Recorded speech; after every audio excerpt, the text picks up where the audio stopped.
tumepokea matenki 10 na pampu 10 za visima vya maji ambavyo Mheshimiwa mbunge aliviahidi wakati wa kampeni. Kwa hiyo hii ni shehena ambayo sasa hivi ndo tumeipokea.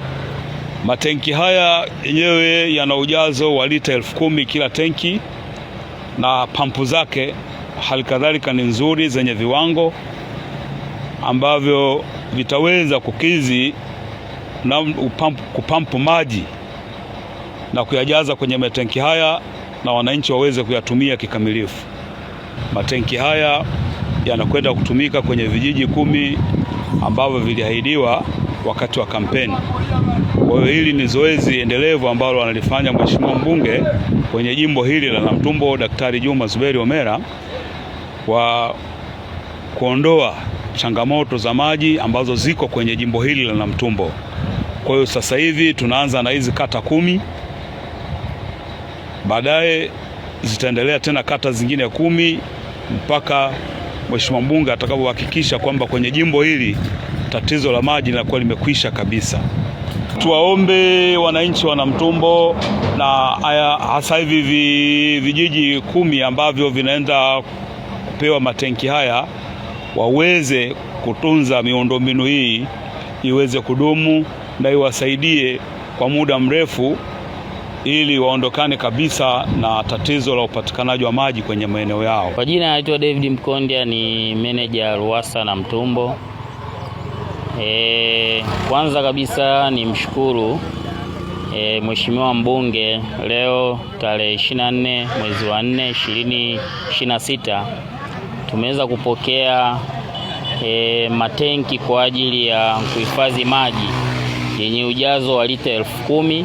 Tumepokea matenki 10 kwa ajili ya mpango wa uchimbaji wa visima 10 katika vijiji 10 ambao unatekelezwa na Mheshimiwa mbunge kupitia fedha zake. Hapo awali tulishapokea bomba kwa ajili ya uchimbaji wa visima virefu. Tulipokea zaidi ya pisi 300 ambazo zitaenda kutumika kuchimba visima hivyo katika vijiji 10 ndani ya wilaya ya Namtumbo. Lakini pia tumeweza kupokea pampu za kusukuma maji, zipo 10 ambazo pia nazo zitaenda kutumika katika uchimbaji wa visima katika hivyo vijiji 10.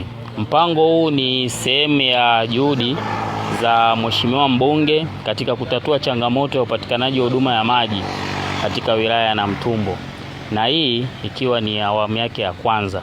Mpango huu ni endelevu, lakini kwa sasa Mheshimiwa mbunge, Mheshimiwa waziri wa Katiba na Sheria Dr. Juma Zuberi Homera ameanza na awamu hii ambayo leo hii tunashukuru tumeweza kupokea matenki haya ambayo yatatumika kwa ajili ya kusambaza maji katika vijiji hivyo 10. Kazi ya uchimbaji tayari imeshaanza katika kijiji cha Namabengo, na mtambo wa kuchimba visima ndani ya wiki hii unatarajia kuendelea na kazi katika vijiji 9 vilivyosalia. Na baada ya kazi ya uchimbaji wa visima, matenki haya pamoja na ujenzi wa minara utafanyika kwa ajili ya kusambaza huduma ya maji katika maeneo.